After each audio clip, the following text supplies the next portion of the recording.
আসসালামু আলাইকুম everyone, this is me Sagar. Welcome to my Facebook page. Right now আছি আমি ফোনোগ্রামে। অনেকদিন পরে ফোনোগ্রামে আসছিলাম আমি একটা ফোনের সন্ধানে। 16 Pro Max 512 GB আছে কিনা এটার জন্য আসছি। ওস্তাদ আছে 512 GB? 256। আমার কপালটাই কেমন জানি, মানে একটা জিনিস নিতাই ওই জিনিসটা এক্স্যাক্টলি পাই না। আসলে আমি খুঁজতেছিলাম 512 GB, কারণ আমার স্টোরেজ একদম ফুল, এই জন্য 512 GB খুঁজে আসছিলাম। এটা 512 GB স্যামসাং এ শিফট হইতে বলতেছে না। আমি আসলে ওস্তাদ আইফোন দিয়া ভিডিও করলে মানে ভিডিওর কোয়ালিটি ভালো হয়।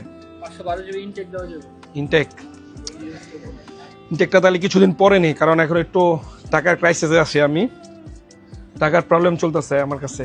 তো এইখানে অনেক কিছুই আছে, আর আমার গ্যাজেট পার্টনার হচ্ছে ফোনোগ্রাম। দ্যাটস ওয়াই আর কি এখানেই আসি। আপনারা যারা আমার ভিডিও দেখেন বা ফোন কিনেন, মোস্ট ওয়েলকাম এভরিওয়ান, সবাই আসতে পারেন ফোনোগ্রামে। লোকেশনটা হচ্ছে লেভেল 4 039K ব্লক সি না? Block C. আসলে আমি আগে আসলে ভুলে যেতাম, এখন আমার মুখস্থ হয়ে গেছে রাস্তা। তো এইখানে গ্যাজেট আইটেম আছে, এই পাঁচটা হচ্ছে গ্যাজেট আইটেম তাদের। আমি একটা স্মার্ট ওয়াচ নিয়েছিলাম, এটা আছে। এটা মাঝে মাঝে নিয়ে বের হই, তখন বাইক রাইড করি না, কেউ কল দিলে ভালো হয়, তখন দেখতে পারি কে কল দিছে। আর ওস্তাদ খুঁজছিলাম, ওস্তাদ বাইরে গেছে, গাজীপুর গেছে, ব্যস্ত খুব।